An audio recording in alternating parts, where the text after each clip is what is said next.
ഏലത്തിന്റെ ശരാശരി വില 3000 കടന്നിരിക്കുകയാണ്. എന്നാൽ ഉൽപ്പാദനം കുറഞ്ഞതിനാൽ വില വർധനയുടെ ഗുണം കർഷകർക്ക് ലഭിക്കുന്നില്ല.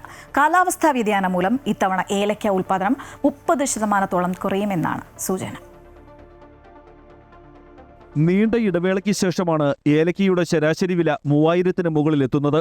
കഴിഞ്ഞ ദിവസം കുറ്റടി സ്പൈസസ് പാർക്കിൽ നടന്ന ലേലത്തിൽ ശരാശരി വില 3064 രേഖപ്പെടുത്തി.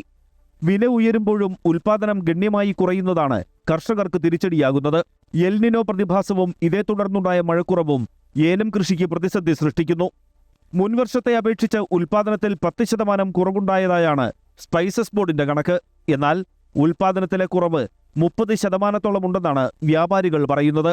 കടമ മാർക്കറ്റ് ഇപ്പം കഴിഞ്ഞ വർഷത്തെ നമ്മുടെ ഒരു ക്യാരി ഓവർ സ്റ്റോക്ക് വളരെ കുറവാണ്. അതുകൊണ്ട് ഇപ്പം വരുന്ന കായാണ് ഇപ്പോഴത്തെ മാർക്കറ്റിന് വേണ്ടിയിട്ടൊരു അവൈലബിൾ ആയിട്ടുള്ളൂ. അപ്പം പ്രത്യേകിച്ച് ഇപ്പോഴത്തെ ക്ലൈമറ്റ് കാരണം പ്രൊഡക്ഷൻ വളരെ കുറവാണ്. ഇപ്പം ജൂണിൽ തന്നെ നിങ്ങൾക്കറിയാം, ഇങ്ങനത്തെ ഒരു ക്ലൈമറ്റ് നമ്മൾ ഈ അടുത്ത കാലത്തൊന്നും കണ്ടിട്ടില്ല. മഴ വളരെ കുറവാണ്. അപ്പോൾ അതിൻ്റേതായ ഒരു എഫക്റ്റ് നമ്മുടെ തോട്ടങ്ങളിൽ നിന്നുണ്ടത്.